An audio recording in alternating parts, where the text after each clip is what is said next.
Hi everyone. In this video I'm going to talk about protein intake.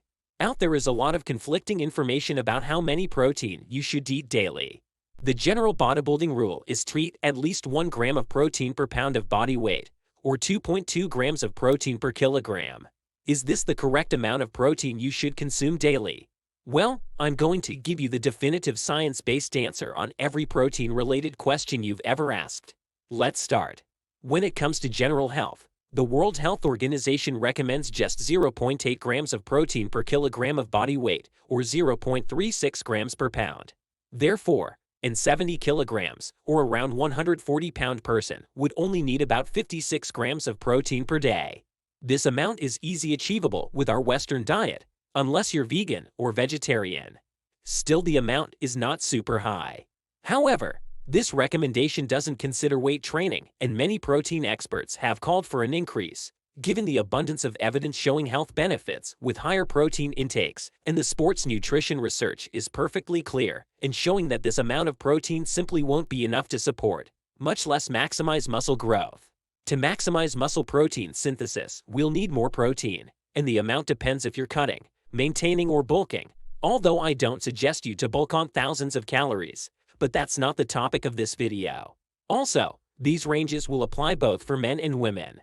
If you're in a caloric surplus, also known as bulking, your body will need less protein, because the carbs and fat that you're eating have a protein-sparing effect, meaning that the protein you eat will be entirely used to build muscle, rather than used also for energy purpose when you're in a calorie deficit.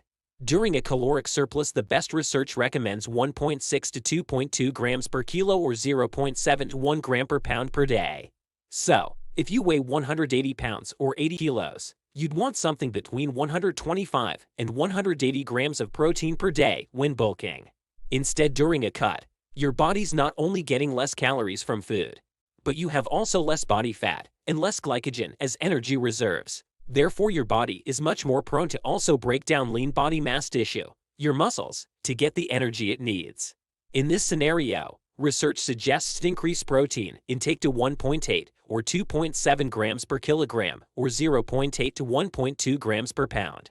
As you can see, the 1 gram per pound of body weight rule fits in both cases. Maybe you can have some adjustment towards the higher end, increasing protein when you're very lean and training very hard. During bulking or maintenance, you can use the same amounts of protein, because as I said earlier, you're eating enough food triggering the protein-sparing effect. However, there may be some advantages to going a bit higher on a recomp phase, especially if you're in a slight deficit or more advanced. To make things easier, you can use those guidelines. If you're overweight or obese, you can simply aim for 1 gram of protein per centimeter in height. So, if you're 170 centimeters, you should aim to eat 170 grams of protein. The reason why you want to use height is because with obese people, the rule of eating 1 gram of protein per pound of body weight would be just too much. Take someone who weighs 300 pounds. He should eat 300 grams of protein, but a lot of these protein would just go to waste. In fact, with people in these categories, the calculations are done using lean body mass, which is your total body weight minus the fat mass. But to make things simple, just use the rule of height and you'll be just fine. Another point to clarify is the distinction between protein absorption and usage. The former means the passage of protein from your intestine to your bloodstream through digestion. The latter, instead, is the actual use of protein to build muscle. So real question is, how much protein can you use in a single meal? And this is where there's some controversy. The earliest research suggested that 20 to 25 grams of protein in a single meal was all you needed to max out the anabolic response, and going above that didn't do anything extra for muscle growth. However, I'm quite skeptical of this figure. First, on the anecdotal side, there's a huge intermittent fasting community who seem to be getting plenty jacked from just eating 1 or 2 meals per day, with upwards of 50 to 100 grams of protein per meal, and does seem unlikely to me, given their muscularity, that most of that protein is going to waste. Second, more recent research has challenged the idea of a 20 to 25 gram upper limit. In a study of 2016, it was shown higher muscle protein synthesis with 40 grams of whey versus 20 grams of whey after a full body workout. Also, a greater muscle protein synthesis was demonstrated from a meal of beef containing 70 grams of protein versus 35 grams of protein. So, the amount of protein we can use per meal isn't clear. So, What matters is the overall amount of protein at the end of the day, while meal frequency isn't that much fundamental. Although having more meals, 4 to 5, has been shown to be the optimal way to have the best results for muscle protein synthesis. What you have to make sure is to consume enough leucine, which is an amino acid contained in proteins, which is the trigger for stimulating mTOR, which will drive new muscle building. To have this effect, you have to eat at least 3 grams of leucine in order to maximize the anabolic response of a meal. So, for those of you who are vegetarian or vegan, make sure to check your protein sources and see if they contain enough leucine, and in case, make sure to use protein powder to supplement it. In general, animal sources of protein are higher in leucine than their plant-based counterparts, especially per calorie. However, this issue nearly goes away once we introduce vegan protein powders like soy, pea, and brown rice isolates. But leucine isn't the only factor that matters for protein quality, because even the leucine will always spark the new muscle growth. You still need the other 8 essential amino acids, or urea, to actually build the new muscle. For urea, we use something called the DII score, where the higher the number, the more urea that are in that protein source. Once again, you can see that dairy and animal proteins come out on top. However, don't get too crazy on this. In fact, if you eat your daily protein intake, you can rest assured you get enough leucine and urea to build muscle. So, just focus on eating enough protein and you'll be fine. For vegan and vegetarian, this requires just a little bit more of attention. But if you use plant-based protein powder, as I said earlier, you are going to be ok.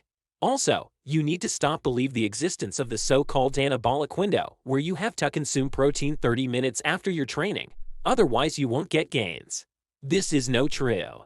If you had a pre-workout meal, then you can wait until eating again. Instead, if you train fasted, then it's a good idea to have a post-workout meal that contains protein right after you finish training, in order to exit the catabolic phase your body is in. Perhaps a more important, but less discussed topic, is consuming protein before bed. However, different studies done on this has shown no differences in people consuming protein before going to bed and people who don't. But it's important to point out that the people in the study were consuming a very high protein intake overall, in the range of 2 grams per kilo or about 1 gram per pound. Once again, highlighting that as long as total daily protein intake is sufficient, these specific timing factors are much less important. Also, there is no evidence in healthy people that consuming a high-protein diet can have negative health effects. On the contrary, it has been proven that a high-protein diet have more positive effects on health. To sum it up, the most important factor is total daily protein intake.